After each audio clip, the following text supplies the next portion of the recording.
is going on, people? What is going on? Welcome to the set. I am your boy, Money Matt, here with a rebrand of the channel where we're gonna call this the set, right? And we ain't throwing up gang signs, we ain't doing all of that, right? I get it. We set tripping. Nah, we ain't tripping, right? We call this the set because we're gonna talk about sneakers, we're gonna talk about electronics, and we're gonna talk about toys. That's what I'm here for. And today, on episode one of the set, we're going to talk about the things Sony announced yesterday.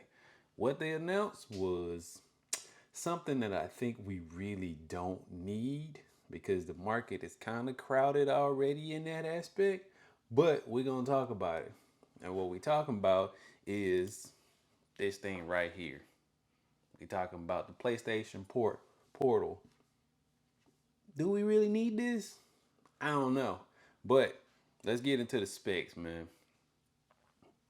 By just looking at it like off the rip, we already know that the ergonomics is probably going to be the selling point of this device. Like, you got a dual sense controller essentially with a slab of glass in the middle of it, right? It looks great if you ask me, but is it something we really need? I don't know. Being the fact that you got to be tethered to Wi-Fi, right? Your PlayStation 5 has to be on. The TV don't have to be on, but the PlayStation 5 has to be on. It's kind of making this a very niche product, right? It looks amazing. Let's see what else we got here. Play your game collection. Okay, we can kind of do that already. Experience breathtaking immersion with DualSense wireless controller features. That may be the selling point of this whole device, right? Everybody knows the DualSense controller is amazing when it comes to that feedback, the haptics, the ergonomics of it, because it's a form factor that we kind of familiar with already when we talk about, console controllers. Between that and Xbox, I don't know which one's my favorite, but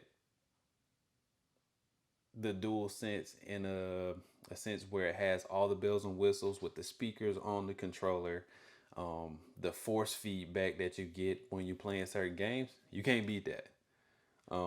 So that may be one of the main selling points of this device. A beautiful 8-inch LCD screen. I can rock with that. I can do that.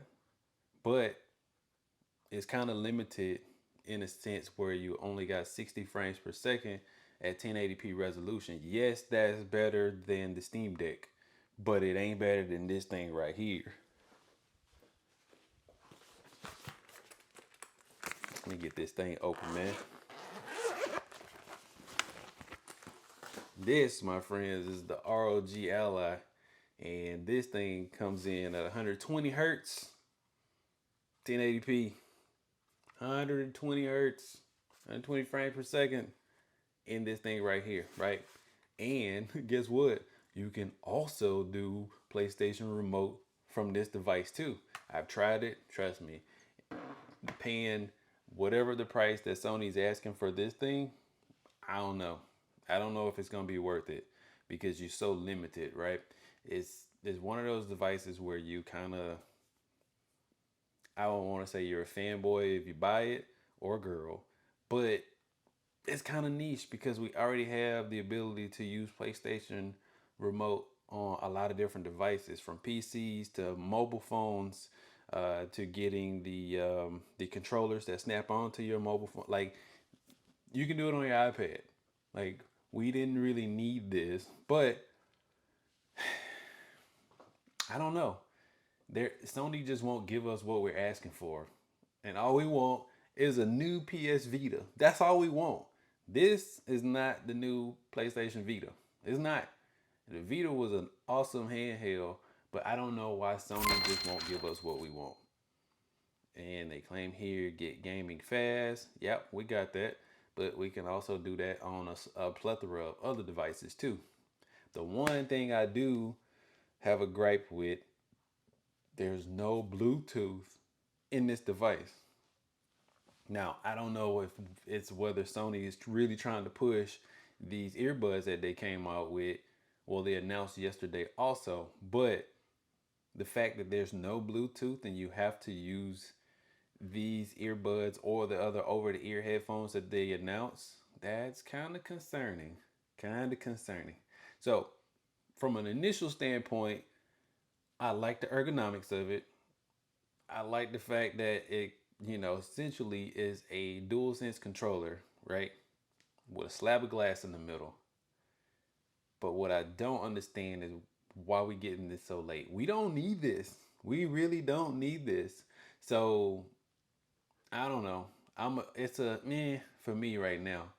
$199 for that, I'm good. Especially when you already spent $499 on the console. And if you're somebody like me who spent the extra, I don't even remember how much it cost, but you got the PlayStation VR, that's a lot to be invested into an ecosystem where you're still just limited.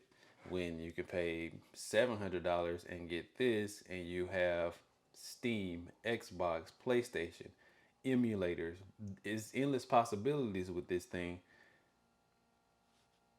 for $700. And you can also connect this to your TV or your monitor, and you got a full-fledged console. So do we really need that? Another handheld, but you're limited? I don't know. We'll see, man, when it drops. This your boy Money Matt, man, here on the set. Please like and subscribe to the channel.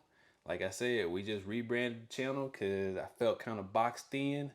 But we're going to bring you guys more awesome content here all the time just because I ain't got nothing else to do. This is your boy, man. Gone.